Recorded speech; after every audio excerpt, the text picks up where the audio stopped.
Hello, everyone. This is Mr. Fredericks, and today we're going to study the Suez Canal crisis of 1956. Just one of those fun moments in history where the world almost blows itself up. So we're going to kind of dive into it. Before we can understand the crisis, we have to understand what the canal was and why it was built. So, just a little context. So, in 1869, Europe kind of had a problem. And by Europe, I mean mostly France and Great Britain, but others as well. And their problem was that they needed to trade with India and China. Now, why India and China? Well, that was because there were so many people in China and India. That's more customers. And when you have more trading, that generates more wealth and money. So Britain and France particularly were mobilized to say, we need to find a way to get our ships to India and China so we can keep the wealth and expand upon it, of course. So Europe had some issues, and again, there was a barrier to that trade. They couldn't get to those countries super easy, and that barrier was Africa. Africa was such a large continent, and it was just in the way of British ships. So we had British ships and French ships had to go all the way around, which of course, time is money. It became what we call cost prohibitive for extensive trade with that region of the world. So France and Britain said, why don't we take a shortcut? Quicker and easier, usually a winning formula in life. So they said, let's cut through the Mediterranean Sea, through Egypt, the Red Sea, to the Arabian Sea, all the way to the Indian Ocean, then we can trade. But there was a little bit of land in the way. You can kind of see it. In Egypt, blocking the Red Sea. So the Isthmus of Suez, the Suez Isthmus. But either way, so the idea here was to dig a canal to cut through to connect the Red Sea to the Mediterranean Sea. And that would cut off a significant number of miles, and therefore trade with India and China would be less cost prohibitive. But problem is there's a lot of dirt to be moved. And if you ever dug at the beach, you know that not the easiest thing in the world to move dirt, particularly millions and millions of tons of it. But hey, Britain decides we're going to take this on. And you can see this is actually the canal zone. These are the two bodies of water that they wanted to connect.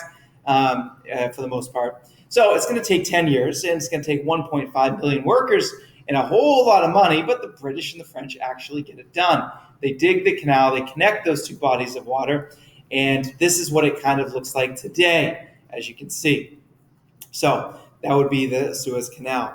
So we're going to dive into the relationship between Egypt and Britain at this time, because it's that relationship that is going to lead to this crisis, the Suez Canal crisis of 56. So at the time in the 1800s, the British had essentially kind of conquered Egypt, and through those acts of imperialism, you would think there'd be hostility, but there's reason for optimism. The Egyptians were somewhat happy. The British were protecting them. They lived in an area with lots of other countries that were hostile. The British gave them loans and stimulated their economy. The British hooked them up with weapons to allow them to become more powerful and to defend themselves, and certainly Egypt would emerge in the mid-20th century as the strongest country in that region. And finally, the canal that the British and French brought to the area is going to make Egypt kind of the center of the world. So there's going to be some benefits there. So the Egyptians are happy, but the British are also happy because, of course, their goal was to get to India and China to have that extensive amounts of trade. But more importantly, as the 20th century dawns, oil is discovered and the technology to get it out of the ground is discovered. And now the Middle East is playing a more pivotal role, particularly the Gulf region, which is by Iraq. So the Suez Canal, as you can follow these arrows, is going to show how oil is going to be concentrated right around Iran and Iraq, Kuwait, and it's going to be able to make its way through the canal to the British Empire. And that oil is going to be 100% necessary to support those factories and the British economy and every product that they make. In fact, you could argue that the Suez Canal and that oil that they got was the lifeline of the empire. It was the electricity. Without oil, the economy shuts down, the empire shuts down. Let's not forget that the British are a small island, but their empire is all over the world. Oil is what supports all of their ships. So their empire will fall apart without that oil. However, things are going to change, and we're going to jump all the way, 50, 60, 70 years in the future.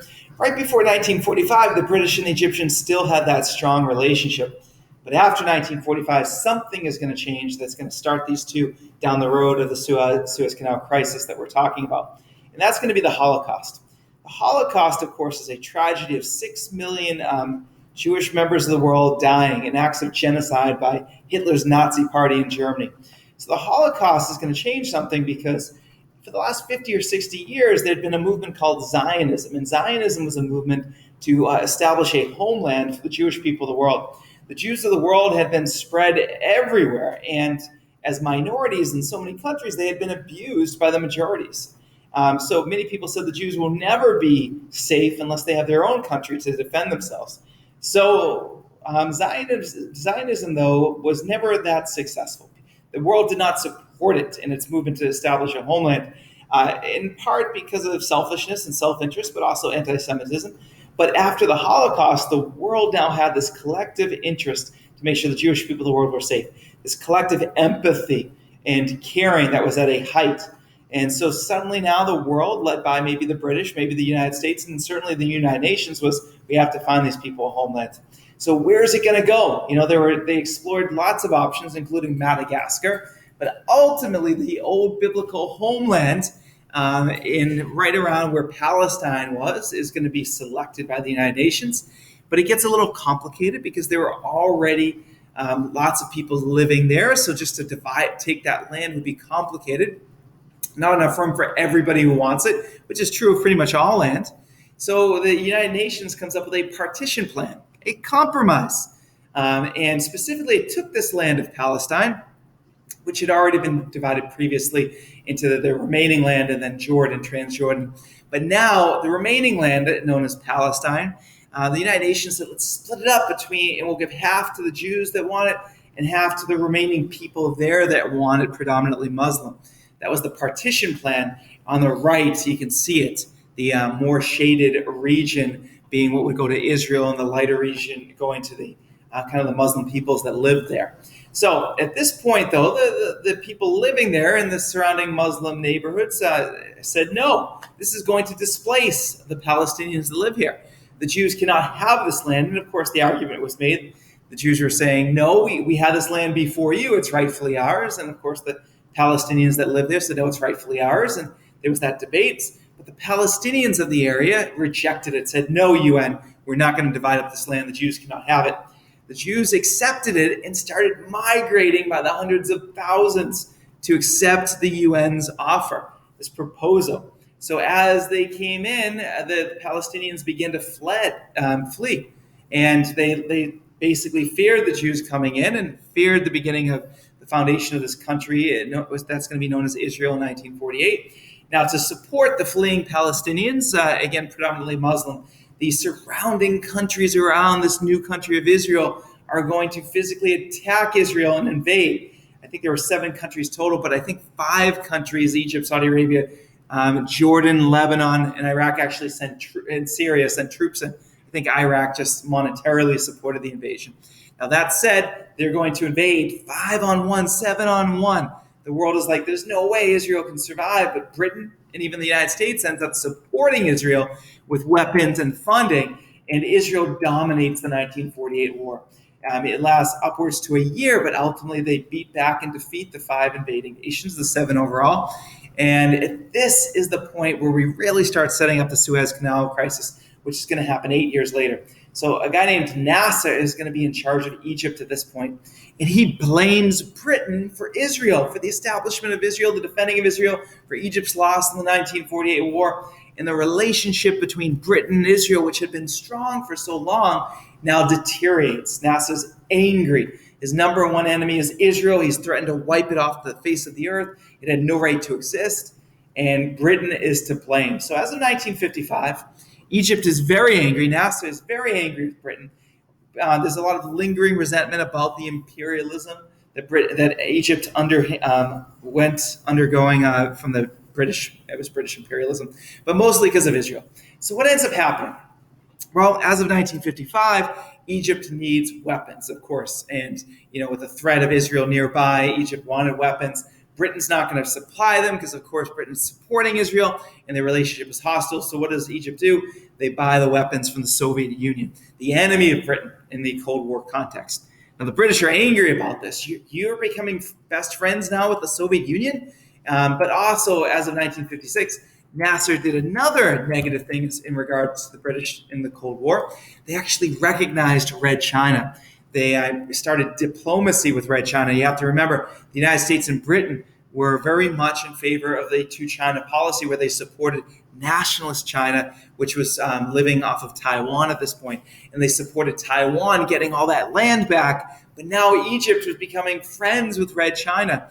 And this really is going to upset the U.S. and Britain and all of their Cold War allies. So the Cold War, this is a huge step back. You have to remember that the U.S. has vowed to stop the spread of communism, contain communism. And here they had a really good friend in Egypt, now turning good friends with the Soviet Union. So containment policy is failing, and certainly Eisenhower doesn't appreciate that. This seems dangerous. So how does the U.S. respond to Egypt kind of becoming better friends with the Soviet Union and the communist nations?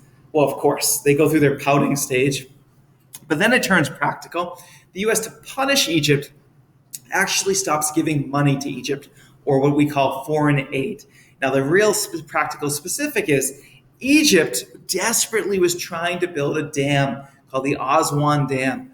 Now, so what was the Aswan Dam project? Because this is going to be pivotal to the 1956 Suez Canal crisis. Well, you have the Nile River, one of the most fiercest rivers in the world. Coincidentally, it's flowing northward, which is very unique. But that said, the Nile River has massive problems, and those problems are flooding. Every year it floods, particularly in the spring, and that leads to thousands of Egyptians dying and billions of dollars of property damage. And that's a problem. But if you build a dam, particularly the Aswan Dam, you're going to be able to control that flooding and control the Nile River. And without that flooding, you're going to save thousands of lives and billions of dollars, but you're also going to be able to control the water by sending it out for irrigation.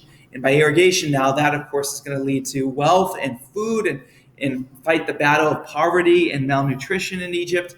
You can also run water through the Aswan Dam and generate free electricity to help impoverished areas in Egypt. So the Aswan Dam is an absolute necessity for the Egyptian people. So you can see kind of where they wanted to build the Aswan Dam and eventually where it ended up. However, Nasser was like, my plan for this dam is falling apart. I bought weapons from the Soviet Union. I've recognized Red China, and now I don't have the U.S. money that was going to be used to make this great dam for my people.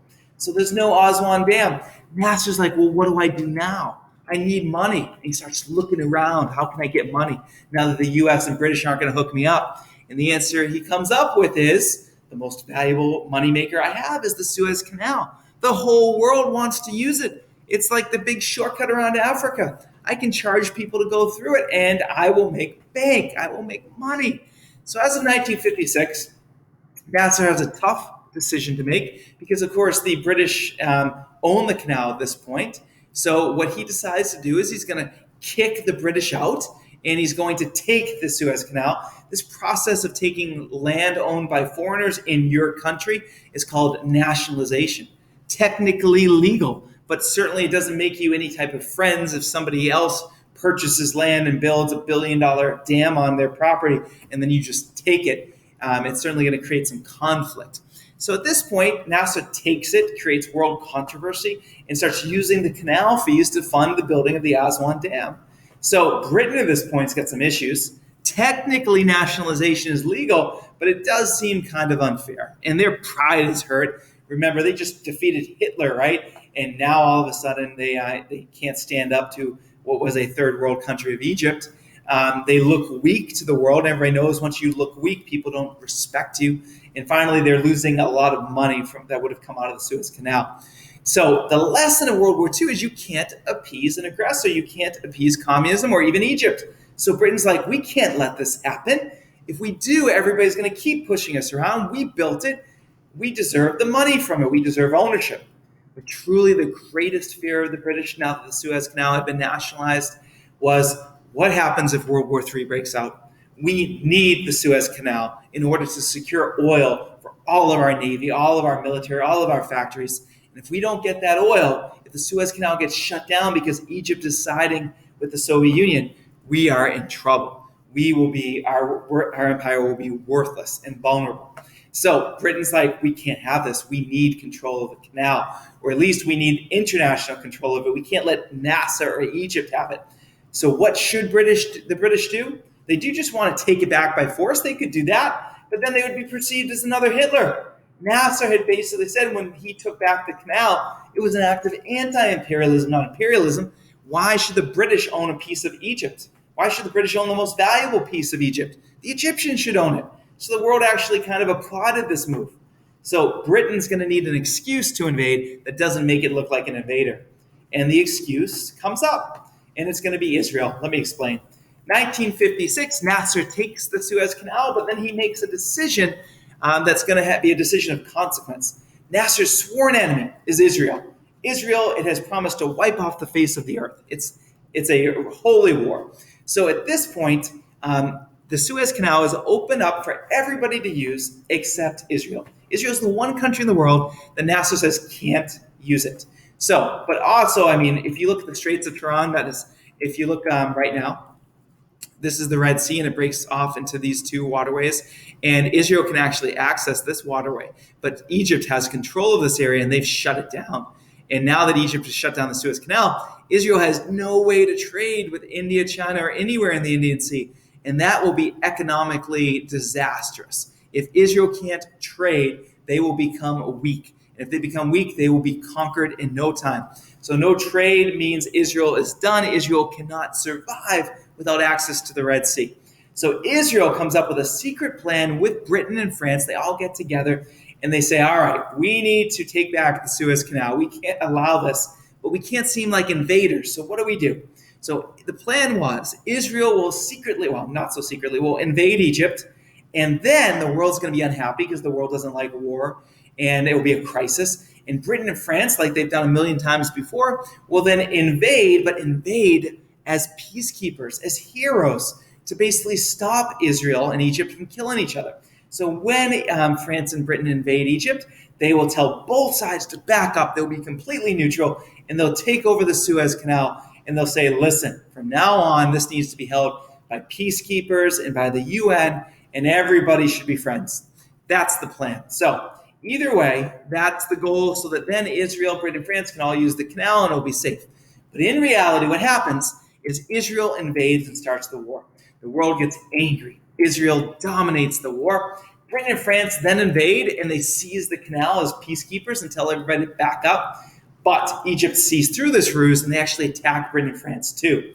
Now, the rest of the world sees through it as well. And the Soviet Union, who has become better friends with Egypt at this point, threatens to join the war if Britain, France, and Israel don't immediately leave. And what does the Soviet Union also do? They say they will use nuclear weapons. Khrushchev says a Soviet nuclear strike could destroy Paris at any moment. So this leads to an immediate ceasefire while the world tries to figure out how not to destroy itself, always good. And everybody's waiting for the U.S. to intervene. What is the U.S. going to do? Everybody expects the U.S., because it's a close ally with France and Britain on that side of the Cold War, to threaten the Soviet Union to back down and stay out of it.